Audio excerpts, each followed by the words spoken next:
Bena xin chào các bạn. Các bạn ơi, vì đây là video dành cho ngày Halloween nên sẽ có những cảnh rùng rợn, kinh dị. Cho nên Bena cảnh báo các bạn, bạn nào mà sợ ma thì đừng nên xem nha. Xem là sẽ bị ngủ mơ đó. Nãy giờ mình đi toàn bị con kỳ lạ đó nó dí theo nên mình chạy tùm lum đường. Nên bây giờ mình bị lạc đường ra luôn rồi đó.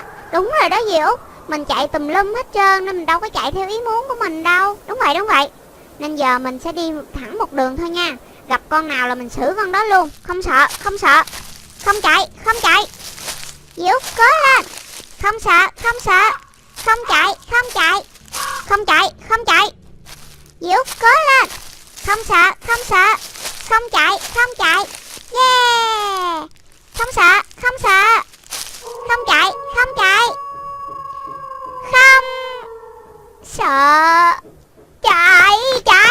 Chạy đi Lucy, chạy. Trời, Dì Út mới hô hào hùng hồ lắm mà.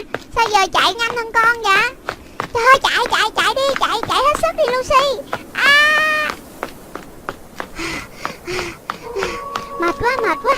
Con bò cạp này chạy nhanh quá. Chạy. Ui da, té nữa rồi. Con bò cạp nó xỉu rồi. May quá, mình té mình đè lên người nó xỉu luôn à. Mình thật là lợi hại. Ủa, Lucy đâu rồi ta? Hồi nãy mới ở đây chạy theo mình mà. Lucy ơi, Lucy ở đâu rồi? Lên tiếng đi Lucy. Thôi chết rồi, lạc mất rồi. Vậy là Lucy chạy đường khác rồi.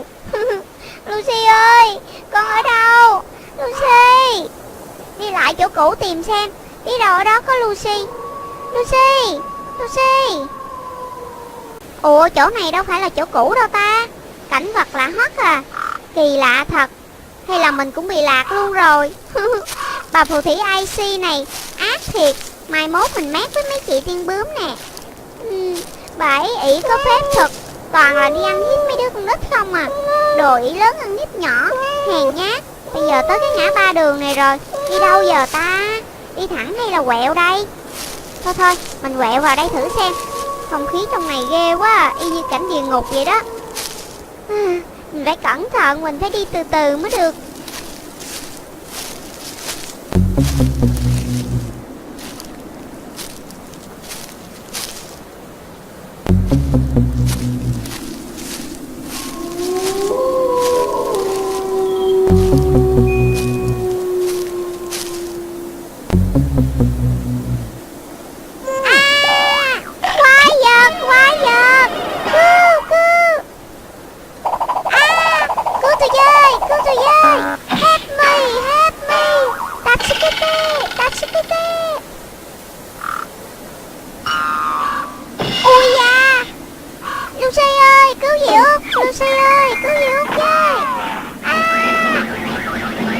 Con nhện hôi hám này dám đưa đít vô cái mặt của ta hả? Đồ mất lịch sự, đồ hôi hám nè, đồ mất lịch sự nè. Nó còn dám xì hơi vô mặt mình nữa chứ. Đồ vô văn hóa. Ta sẽ bẻ râu nhà ngươi nè. Đồ con nhện dơ bẩn, gớm ghiếc nè. Hãy xem siêu nhân chi biếu phản công đây. 2, 3. Đè lên nè. Xỉu chưa? Sau đây là tuyệt chiêu cuối. Bé chơi thú nhúng. Nhúng nè. Cà lọc.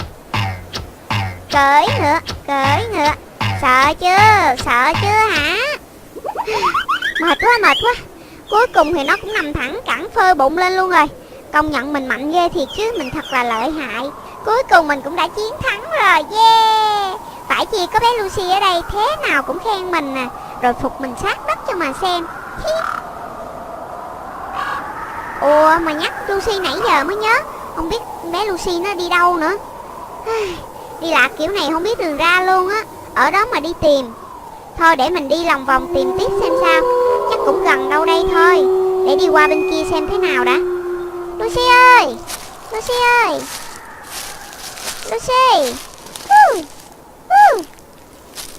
Tránh ra coi. Đồ con nhện hôi hả? Lucy ơi, con ở đâu? Lucy ơi.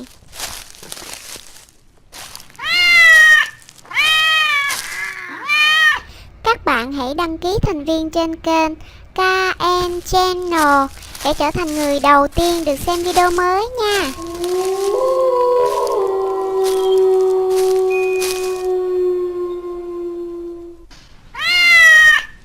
Diễu ơi, Diễu ơi, Diễu mất tiêu rồi.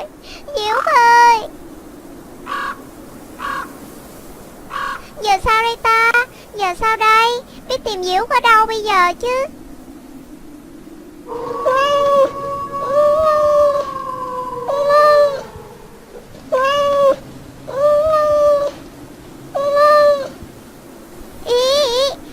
Mình có cảm giác là có con gì đang ở sau lưng mình đó. Thấy lạnh lạnh sau lưng. Ghê quá à. Bây giờ làm sao đây?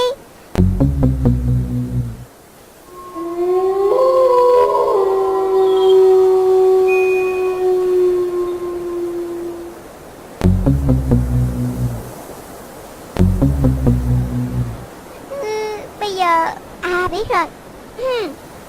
2, 3. Xin chào bạn. Hả? Chạy con bò cặp tinh kìa. Chạy thôi, đập đường cục rồi. Quay lại. Chạy thôi. Diễu ơi, về cứu con. Diễu ơi. Chạy đi đâu vậy cô bé kia? Cô bé chạy không thoát được ta đâu. Khôn hồn thì nạp mạng đi, ta xử nhẹ nhẹ cho. Gặp ta rồi coi như tới số rồi. Không chạy thoát được ta đâu. Chạy đâu cho thoát. Ta có thể biến phép xuất hiện được ở khắp mọi nơi. Đâu cũng có ta. Người không thoát được đâu. Đừng cắn em mà. Đừng cắn em mà anh bò cạp đẹp trai ơi. Diễu ơi, cứu con với. Diễu ơi. Diễu đây rồi. Bình tĩnh. Cúi đầu xuống Lucy. Xem tuyệt chiêu của siêu nhân chi Úc đây. 2, 3. Yeah. Chính xác luôn rồi. Yeah. Đầu hàng đi tên bò cạp xấu xí kia. Ta mới xử bạn của ngươi là con nhện hôi hám đó. Giờ đến ngươi nè. Dám chống cự hả? Chống cự nè. Xem tuyệt chiêu cởi thú nhúng của ta đây. Kỳ này ta cởi ngươi cho hết xu hết tiền luôn. Cởi nè. Nhúng nè. Yeah. Diễu cởi hay quá à. Giống như siêu anh hùng quá. Cỡ lên Diễu ơi. Cỡ lên. 2, 3. Cỡ lên. Xử con bò cạp tinh này luôn đi. Yeah. Siêu nhân anh hùng. Siêu nhân Úc ơi. Yeah. Mình phải biểu diễn cho Lucy xem mới được. Nhúng nè. Đạp nè. Có người khen là mình đạp hết sức luôn. Xui cho mày rồi bò cạp ơi. Đạp nè. Đau quá. Út. Dừng lại, đau quá. Trời ơi, cái gì vậy? Gãy cái mũi của tôi rồi nè. Trời ơi, đau quá. Út. Ui da. Trời sập rồi, cái gì vậy hả? Chị ba nè. Gì mà bò cạp rồi cái gì mà tinh gì trong đó vậy? Tiêu cái mũi của chị ba rồi nè. Cái mũi đã tẹt đã xấu, bây giờ còn xấu hơn nữa chứ. Coi phim đọc truyện nè, chơi game anh hùng cho cố vào, rồi ngủ mơ. Đạp dã man luôn, chảy máu mũi luôn rồi nè. Dạ. Ủa vậy là chị ba hả? Chứ không phải con bò cặp tinh hả? Em xin lỗi chị ba nha. Út đang xử con bò cặp tinh giải cứu cho bé Lucy đó. Thấy Út giỏi không? Thôi, chạy xuống cái tủ y tế lấy cái bịch bông gòn với chai thuốc đỏ lên đây cho chị ba đi. Chảy máu mũi rồi nè. Xui gì mà xui dữ vậy trời, nằm gần nó chi cho nó đạp vậy. Dạ em đi lấy liền chị ba. Yeah. Vậy là mình đã thoát ra khỏi cái địa ngục kinh dị đó rồi. Thật là gớm ghiếc. Cái nghĩa trang thật là sợ quá. Mừng quá đi. Trời, nãy giờ nó cũng không biết là nó đã nằm mơ hả trời. Thiệt là hết biết luôn à. Các bạn hãy nhấn vào video mà mình muốn xem trong màn hình này để xem tiếp nha. Dù đang xem bằng điện thoại hay bằng vi tính đều có thể nhấn được và xem được hết. Và nhớ